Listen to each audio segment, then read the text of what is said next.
Welcome back to What Was That? So after the feelings under the thoughts and going through and, you know, undoing or unwriting the stories that I had written, or my story, like understanding that I was writing my own story now.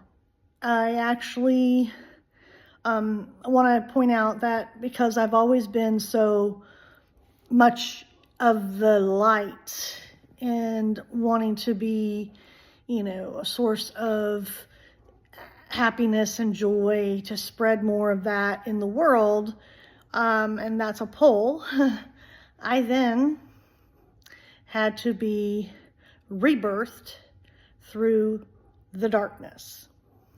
So we all have shadows, that's like no one can escape their shadow.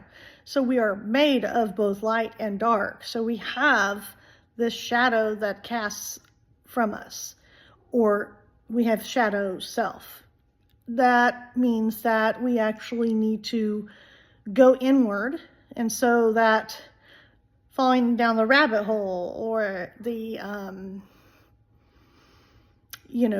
choosing to go within to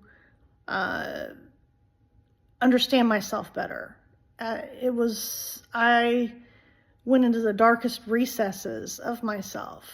And when I say that, I mean, it was dark. And I was dealing with inner demons and different things that, there's psychic attacks and things like that happen to people.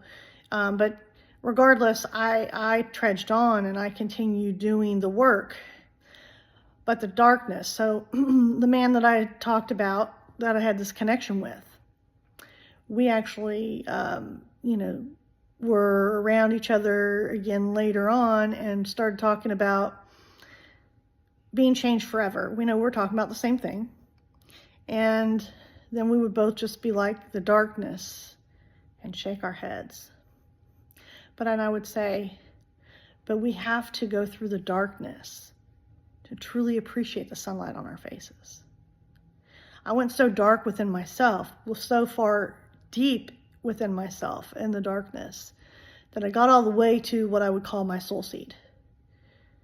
And it was almost like, in the traditional Rider-Waite Tarot deck, the hermit holding the little lantern. It was almost like that lantern, deep, deep, deep, deep within. So anyway, I survived the dark night of the soul. And in this process of spiritual evolution and reaching and wanting higher consciousness, there's lots of dark nights of the soul. It's not just one. But the very first one, after everything, was probably the hardest because it was the very first time doing it. But it was so worth it because, like I said, how can you... yes, we appreciate the light. We appreciate the sunlight. We appreciate it. But how much more can we really, truly appreciate it when we've gone through the deepest depths of darkness as well? So I just wanted to come on here and share what was that, the dark night of the soul. Thanks for listening. I'll come back and share more.